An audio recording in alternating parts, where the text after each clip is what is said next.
Bem-vindo ao canal A Bíblia Falada. Mergulhe na Palavra de Deus de um jeito novo. Curta, inscreva-se e ative o sininho para não perder nenhum capítulo. Sua jornada começa agora. Mateus, capítulo 27. Ao amanhecer, todos os principais sacerdotes e os anciãos do povo se reuniram em conselho contra Jesus para condená-lo à morte. E, amarrando-o, o levaram e o entregaram a Pôncio Pilatos, o governador.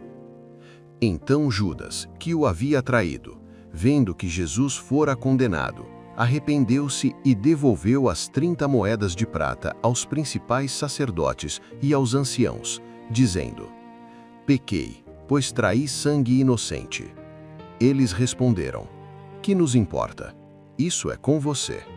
Então Judas lançou as moedas de prata no templo, retirou-se e foi-se enforcar.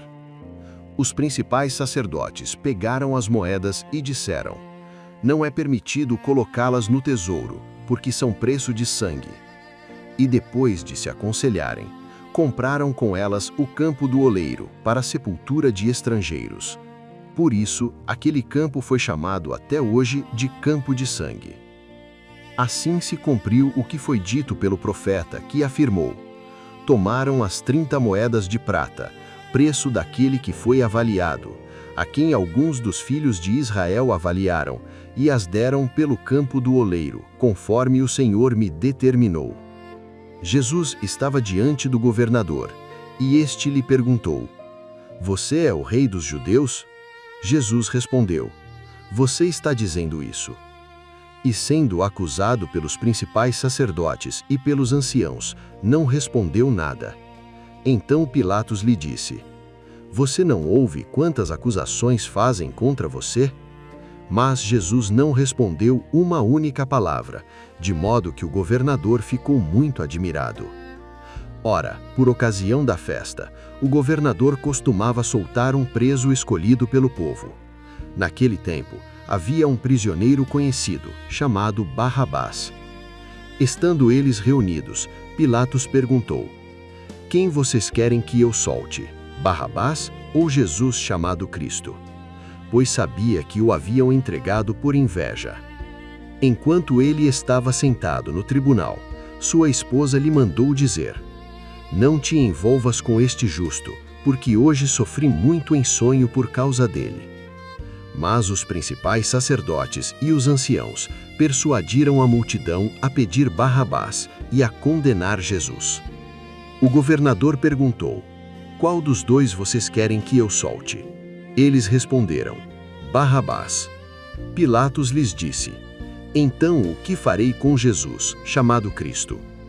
Todos responderam: "Seja crucificado." Ele perguntou: "Mas que mal ele fez?" Porém eles gritavam ainda mais: "Seja crucificado."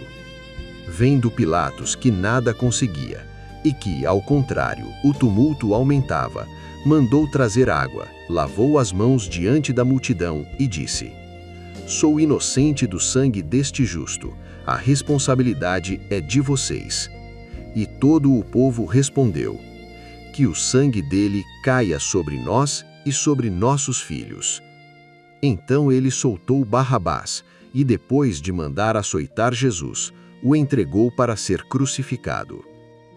Então os soldados do governador levaram Jesus para o pretório e reuniram toda a tropa ao redor dele. Despiram-no e colocaram sobre ele um manto escarlate. Trançaram uma coroa de espinhos e a puseram sobre sua cabeça, e colocaram uma vara em sua mão direita. E, ajoelhando-se diante dele, zombavam, dizendo: "Salve, Rei dos Judeus!" E cuspiam nele, pegavam a vara e batiam em sua cabeça. Depois de zombarem dele, tiraram-lhe o manto, vestiram-no com suas próprias roupas e o levaram para ser crucificado. Ao saírem, encontraram um homem de Cirene chamado Simão e o obrigaram a carregar a cruz de Jesus. Chegando a um lugar chamado Gólgota, que significa lugar da caveira, deram-lhe para beber vinho misturado com fel, mas ele, provando, não quis beber. Depois de o crucificarem, repartiram suas roupas, lançando sortes, para que se cumprisse o que foi dito pelo profeta. Repartiram entre si as minhas vestes, e sobre a minha túnica lançaram sortes.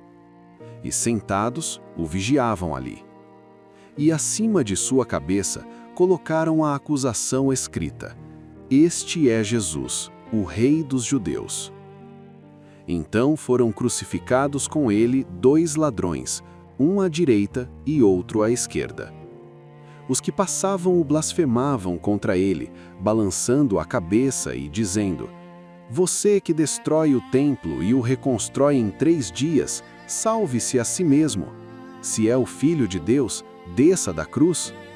Da mesma forma, também os principais sacerdotes, com os escribas e os anciãos, zombavam dele, dizendo: Salvou os outros, mas a si mesmo não pode salvar. Se é o Rei de Israel, desça agora da cruz e creremos nele. Confiou em Deus, que Deus o livre agora, se o ama, pois disse: Sou o Filho de Deus. Os ladrões que estavam crucificados com ele também o insultavam. Desde a hora 6ª até a hora 9ª, houve trevas sobre toda a terra, e por volta da hora 9ª, Jesus clamou em alta voz: Eli, Eli, lama sabactani, que significa: Deus meu, por que me abandonaste? Alguns dos que estavam ali, ouvindo isso, diziam: Ele chama por Elias. E imediatamente um deles correu, pegou uma esponja, encheu-a de vinagre, colocou-a numa vara e lhe deu de beber. Os outros diziam: Deixe, vejamos se Elias vem salvá-lo. Então Jesus, clamando outra vez em alta voz, entregou o Espírito. E eis que o véu do templo se rasgou em 2, de alto a baixo. A terra tremeu, as rochas se partiram, os túmulos se abriram, e muitos corpos de santos que haviam morrido ressuscitaram, e saindo dos túmulos depois da ressurreição de Jesus, entraram na cidade santa e apareceram a muitos. O centurião e os que com ele guardavam Jesus, vendo o terremoto e tudo o que havia acontecido, ficaram com grande temor e disseram: Verdadeiramente, este era o Filho de Deus. Estavam ali, observando de longe, muitas mulheres que haviam seguido Jesus desde a Galileia, servindo-o. Entre elas estavam Maria Madalena, Maria, mãe de Tiago e de José, e a mãe dos filhos de Zebedeu. Ao cair da tarde, veio um homem rico de Arimateia, chamado José, que também era discípulo de Jesus. Ele foi até Pilatos e pediu o corpo de Jesus. Então Pilatos ordenou que o corpo lhe fosse entregue. José tomou o corpo, envolveu-o em um lençol limpo e o colocou num túmulo novo que havia escavado na rocha, e, rolando uma grande pedra à entrada do túmulo, retirou-se. Estavam ali Maria Madalena e a outra Maria, sentadas em frente ao túmulo. No dia seguinte, que é o posterior ao dia da preparação, os principais sacerdotes e os fariseus reuniram-se com Pilatos e disseram: Senhor, lembramo-nos de que aquele enganador disse quando ainda vivia: Depois de 3 dias ressuscitarei. Ordena, pois, que o túmulo seja guardado até o 3º dia, para que seus discípulos não venham de noite, roubem o corpo e digam ao povo: Ele ressuscitou dentre os mortos. Assim, o último engano será pior do que o primeiro.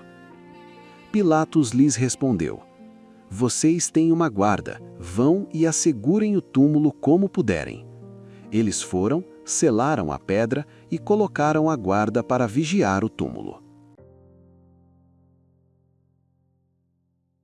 Gostou? Então curta, inscreva-se e não perca o próximo capítulo. Assista agora ao nosso vídeo recomendado e continue explorando a Palavra de Deus.